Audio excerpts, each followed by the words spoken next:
ಬೇರೆಯವ್ರ ಒಡವೆ ಬಗ್ಗೆ ನಿನಗೆ ಯಾಕಮ್ಮ ಇಷ್ಟೊಂದು ವ್ಯಾಮೋಹ? ಯಾಕಂದ್ರೆ ನಿಮ್ ಮಗ ಬೀರು ತುಂಬಾ ಒಡವೆನ ತುಂಬಿಸಿಟ್ಟಿದಾನಲ್ವಾ, ಅದಕ್ಕೆ ನನಗ್ ಚಿನ್ನ ಅಂದ್ರೆ ಜಾಸ್ತಿ ವ್ಯಾಮೋಹ. ಚಕ್ಲಿ, ಅಮ್ಮೋರ್ ನನಗ್ ಕೊಟ್ಟಿದ್ದು. ನಾನ್ ಈ ಮನೆಗ್ ಸೇರಿದವಳು ಅಂದ್ಮೇಲೆ ನನಗ್ ಸೇರಿದೆಲ್ಲ ಈ ಮನೆಗೆ ಸಂಬಂಧಪಟ್ಟಿದಲ್ವಾ? ಅಬ್ಬಬ್ಬಾ, ಸರಿಯಾಗಿ ಹೇಳ್ದೆ ಭಕ್ತಿ. ಹಾಗಲ್ಲ ಭಕ್ತಿ. ಚಕ್ಲಿ, ನಾನು ಮನಸ್ಪೂರ್ವಕವಾಗಿ ಅವ್ರಿಗೆ ಕೊಟ್ಟಿದ್ದೀನಿ. ಹಾಗಂತ ಏನಾಯ್ತು?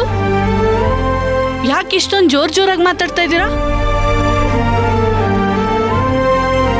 ಅತ್ತೆ ಯಾವತ್ತು ನನಗ್ ಭಕ್ತಿ ಬೇರೆ ಅಲ್ಲ, ರಾಗಿಣಿ ಬೇರೆ ಅಲ್ಲ ಅಂತ ಹೇಳ್ತಾ ಇದ್ರು.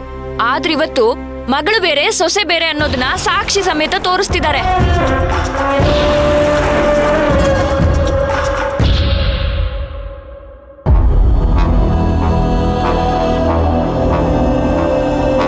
ಇನ್ನೂ ಅವಳ ಬಗ್ಗೆ ಯೋಚನೆ ಮಾಡ್ತಿದ್ಯಾ? ನಾನು ಅವತ್ತೇ ಹೇಳ್ದೆ ಅವಳನ್ನ ಇಲ್ಲಿ ಇಟ್ಕೊಳ್ಳೋದು ಬೇಡ ಅಂತ. ನೀನೇ ನನ್ನ ಮಾತನ್ನ ಕೇಳಲಿಲ್ಲ.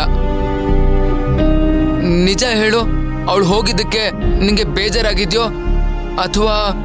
ಇಲ್ಲ, ಛಾಯಾ ಹೋಗಿದ್ದು ಇವಾಗ ಸರಿ ಅನ್ನಿಸ್ತಿದೆ. ಅವಳು ಹೀಗಿರ್ಲಿಲ್ಲ ಚಿಂತ್ಯ. ಯಾವಾಗ ಹೀಗಾದ್ಲು ಅನ್ನೋದೇ ನನಗೆ ಗೊತ್ತಾಗ್ತಿಲ್ಲ. ನಂಗೊಂಥರ ಸಂಕಟ ಆಗ್ತಿದೆ.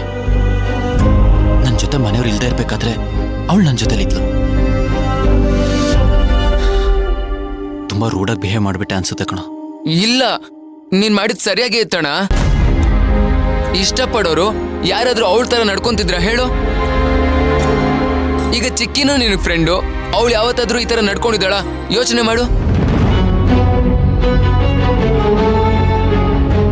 ಆದಿತ್ಯ, ಬಣ್ಣ ಹಾಕ್ತಾ ಇದ್ದೀನಿ ಅಂತ ಹೇಳ್ಬಿಟ್ಟಾದ್ರೂ ಹಾಕ್ಬೇಕು ತಾನೆ? ಅವನ್ ಯಾರು ಬಂದಿದ್ನಲ್ಲ, ಅವನ್ ತರ ಜೋರಾಗಿ ಅಗಸ್ತ್ಯ ಅಂತ ಕೂಗ್ತಾ ಬಂದು ನಿನ್ ಮುಖಕ್ಕೆ ಬಣ್ಣ ಹಚ್ಬೇಕಿತ್ತ.